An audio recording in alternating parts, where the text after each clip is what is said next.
Khabib thought he'd seen it all, until Cape Town fans left him speechless. Khabib Nurmagomedov, one of the most respected figures in MMA history, was visibly moved by the reception he received from South African fans at the PFL Africa event held in Cape Town's Grand Arena. As soon as he appeared at the venue, the atmosphere transformed into a celebration of his presence. The crowd erupted in chants of "Khabib! Khabib!" which echoed throughout the arena and even into the nearby Grand West Casino, highlighting the massive respect and admiration he commands among global MMA audiences. Despite having traveled the world and experienced countless fight nights, Khabib openly admitted that he didn't expect such a powerful and enthusiastic welcome in South Africa. He acknowledged that he had underestimated Cape Town, not only its vibrant fight culture, but also the dedication and love its people have for the sport of MMA. He praised the fans for their knowledge, energy, and warmth, calling the night incredible and expressing his sincere gratitude. This genuine reaction from Khabib, a usually reserved and composed personality, made it clear that Cape Town had left a lasting impression on him. His heartfelt appreciation and statement that he would love to come back underscored just how special the experience was, both for him and for the South African MMA community. Khabib Nurmagomedov was not just a celebrity guest at the PFL Africa event. He was actively involved in supporting and coaching his fighters, Khabib Nurmagomedov and Artur Zaynukov, who competed on the PFL Champions Series, Road to Dubai card. His role as a cornerman was more than symbolic. It reflected his ongoing commitment to nurturing the next generation of MMA talent, even after his retirement with an undefeated 29-0 record. His presence added gravity to the event, and fans were treated to the rare sight of a living legend working the corner in an emerging MMA market. Khabib's impact extended beyond the arena. During his time in South Africa, he and his team took time to explore the Western Cape and fully experience the culture and natural beauty of the region. Notably, they visited the Aquila Private Game Reserve, a renowned safari destination offering close encounters with African wildlife. The visit allowed Khabib to appreciate South Africa's landscape, from its iconic mountains and ocean views to its wildlife and hospitality. This brief immersion in South African life seemed to shift Khabib's perspective, as he openly admitted to underestimating Cape Town before this trip. If you're loving the inside scoop, hit that subscribe button. MMA Thread drops 2 to 3 UFC updates every single day. Throughout his stay, Khabib remained humble and respectful, engaging warmly with both fans and local organizers.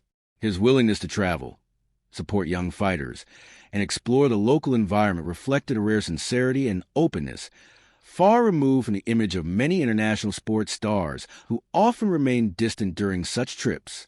Even though one of his fighters, Khabib Nurmagomedov, lost to former Bellator champion A.J. McKee in a tough bout, Khabib handled the setback with professionalism and continued to focus on mentoring and guiding his athletes. His involvement in every stage, from pre-fight coaching to post-fight translations, demonstrated that his leadership and influence in MMA remained strong, even outside the octagon. Khabib's presence gave the event an aura of global significance, elevating the profile of African MMA and making it clear that this was more than just another regional competition.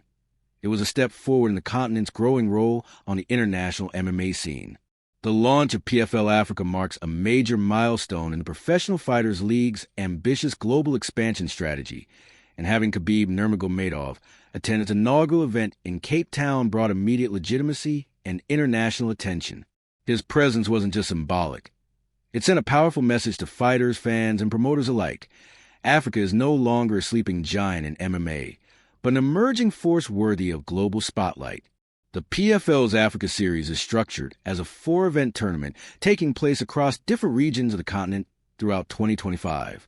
These events are designed to showcase top talent from 15 African nations, with 32 fighters competing across 4 weight classes: bantamweight, featherweight, welterweight, and heavyweight.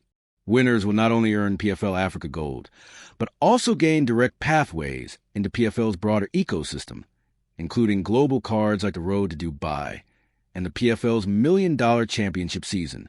This weekend's Cape Town event featured bouts in the bantamweight and heavyweight divisions, while upcoming shows, including the next one on August 9th at Carnival City in Johannesburg, will highlight the featherweights and welterweights. The format gives African athletes a rare and structured platform to prove themselves without needing to relocate or fight abroad, which has historically been a barrier for many talented fighters across the continent. Khabib's decision to bring his fighters to compete in Africa, and his praise for both the event's organization and the quality of the fighters, serves as an endorsement that carries significant weight in the MMA community. His support essentially validates the PFL Africa platform as credible and competitive, encouraging other international fighters, coaches, and fans to take African MMA seriously. More than just fights, PFL Africa is building an infrastructure, consistent events, international exposure, and developmental pathways. Khabib's involvement as a coach and ambassador, whether directly or indirectly, provides an aspirational figure for young African fighters who now see a clearer path to global stages. His recognition of Africa's potential and promise ensures that PFL Africa isn't just a temporary project. It's the foundation for a lasting legacy on the continent. Don't miss a moment. Subscribe to MMA Thread for daily UFC action, breaking news, and fight night drama.